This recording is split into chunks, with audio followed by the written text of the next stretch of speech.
माननीय मुख्यमंत्री जी ने आज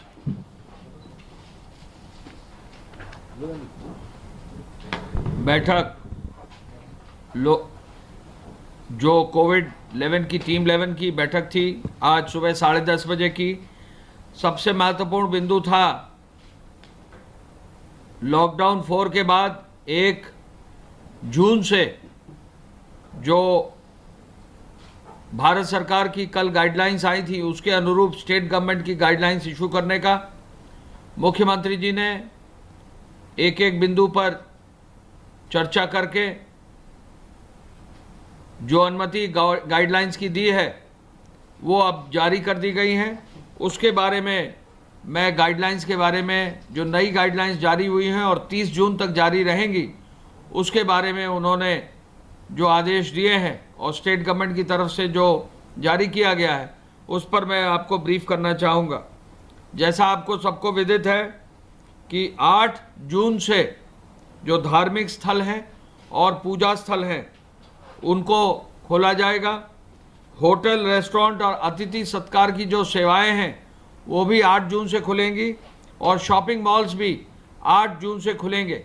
लेकिन इन तीनों व्यवस्था के लिए भारत सरकार की जो हेल्थ विभाग की जो गाइडलाइंस आएंगी और जो प्रदेश सरकार अपनी गाइडलाइंस जारी करेगा उसके अनुरूप जो है ये 8 जून से ये खोलने की व्यवस्था होगी। द्वितीय चरण में भारत सरकार ने आदेश किया था कि समस्त स्कूल, कॉलेज, शैक्षणिक संस्थान, प्रशिक्षण संस्थान, कोचिंग आदि के संदर्भ में ये जुलाई 2020 से खुलेंगे। इनके लिए भी भारत सरकार जब दिशा निर्देश जारी करेगी तो प्रदेश सरकार इनको आदेश जारी करेगा जुलाई से। कतिपय गतिविधियों पर अभी स्थगित रहेंगे। अंतर्राष्ट्रीय विमान सेवाएं, मेट्रो सेवाएं स्थगित रहेंगी और अग्रिम आदेशों तक बंद रहेंगे सिनेमा हॉल, जिम्नेजियम, तरणताल, मनोरंजन पार्क, थिएटर, बार एवं सभागार, असेंबली हॉल एवं अन्य स्थान। तो ये भारत सरकार के गाइडलाइंस के अनुरूप प्रदेश सरकार ने प्रथम बिंदु ये जारी किया है। जो राष्ट्रीय नीति निर्देशक प्रबंधन है उसके अनुरूप कुछ कतिपय संशोधन करके राज्य सरकार ने आदेश जारी किए हैं।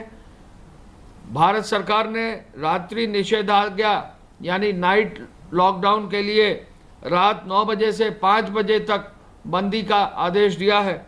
उसी के अनुरूप प्रदेश सरकार ने भी रात 9 बजे से सुबह 5 बजे तक का बंदी का आदेश दिया है।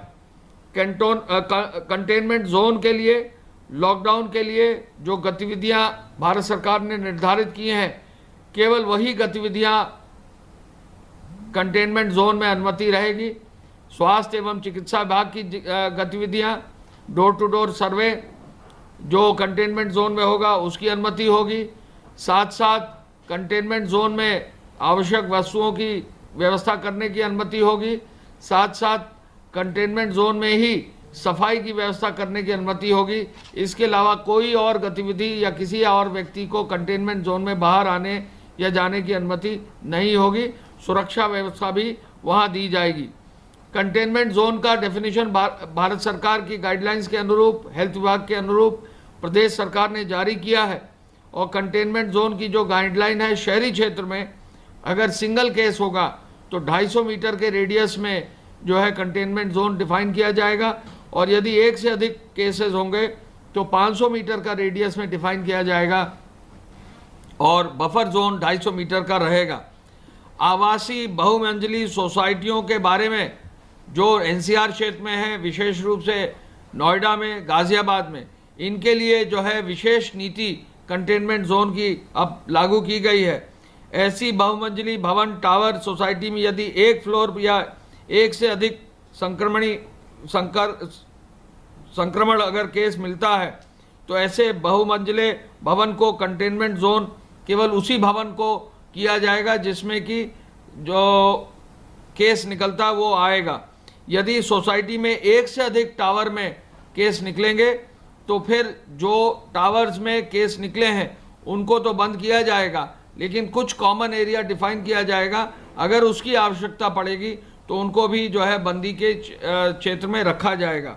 वाणिज्यिक औद्योगिक कार्यालय भवनों का यदि वहाँ पर कोई केस निकलता है तो कंटेनमेंट जोन जो उनमें बनाया जाएगा, उसमें जो कार्यालय है, औद्योगिक संस्थान है और वाणिज्यिक भवन है, उसको 24 घंटे के लिए बंद कर दिया जाएगा और 24 घंटे में उसको पूरा सैनिटाइज किया जाएगा।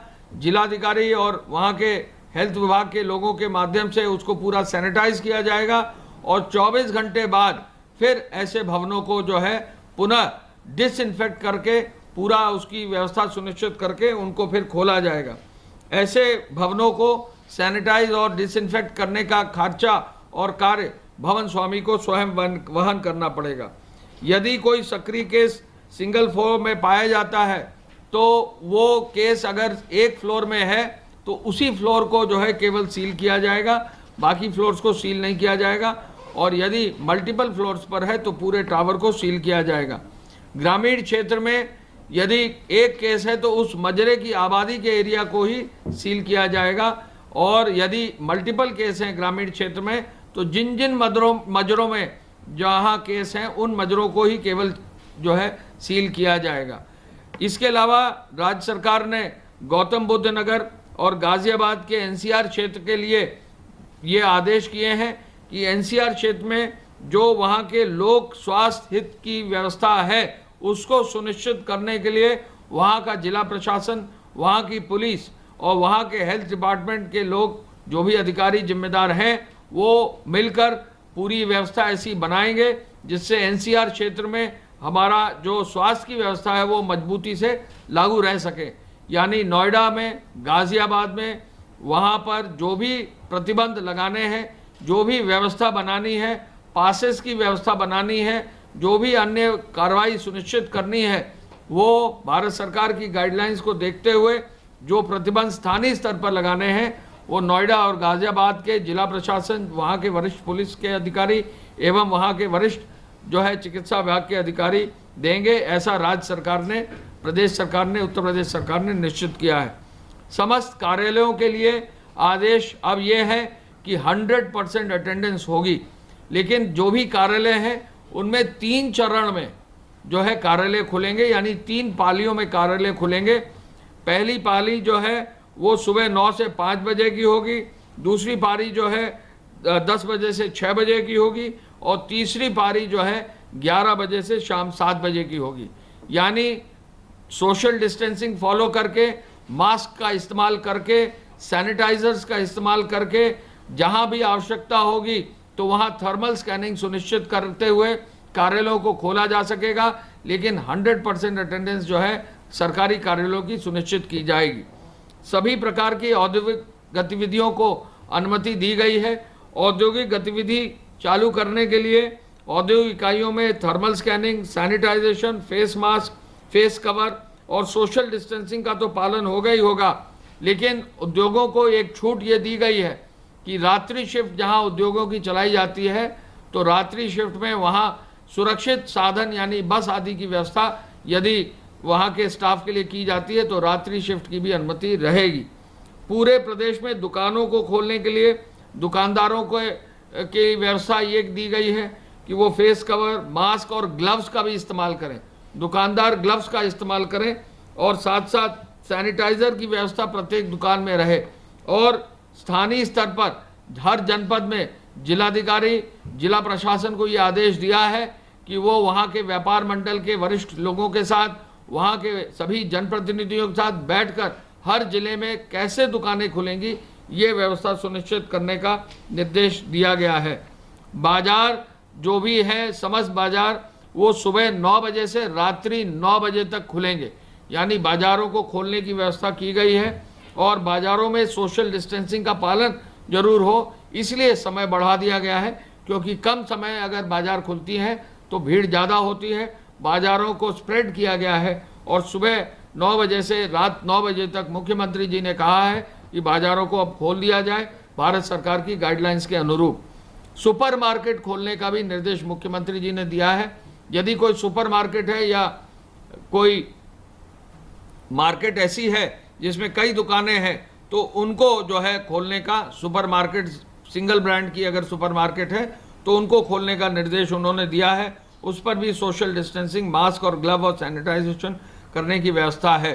सब्जी मंडियों के लिए मुख्यमंत्री जी ने आदेश दिया है कि सब्जी मंडी जो थोक की मंडी है वो सुबह खुल जाएं, और सब्जी मंडी दिन में सुबह जो रिटेल का काम है वो सुबह 6 से 9 बजे तक कर लें, लेकिन फल सब्जी मंडियों के लिए उन्होंने आदेश ये दिया है कि सुबह 8 बजे से रात 8 बजे तक, यानी 12 घंटे तक पूरी फल सब्जी मंडी खुली है, जिससे कि सोशल डिस्टेंसिंग का पालन हो, किसी को कोई दिक्कत ना हो। साप्ताहिक मंडियों को खोलने के लिए शहरों में मनाही है, ग्रामीण क्षेत्रों में सोशल डिस्टेंसिंग के साथ खोली जाएंगी। मिठाई की दुकान खोलने का निर्देश पहले ही था, लेकिन वहां बैठकर खाने की व्यवस्था नहीं होगी। बारात घर खोलने की अनुमति राज्य सरकार ने दे दी है, लेकिन बारात घर खोलने की अनुमति इस शर्त के साथ है कि अनुमति पहले ली जाएगी और 30 लोगों तक ही सीमित किया जाएगा, यानी बारात घर में, शादी घर में 30 लोगों से ज़्यादा नहीं होंगे। बारात घर में एक विशेष रूप से निर्देश मुख्यमंत्री जी ने दिया है, कोई भी असला लेकर किसी भी बारात घर में नहीं आएगा। शादी ब्याह में कोई भी अगर हवाई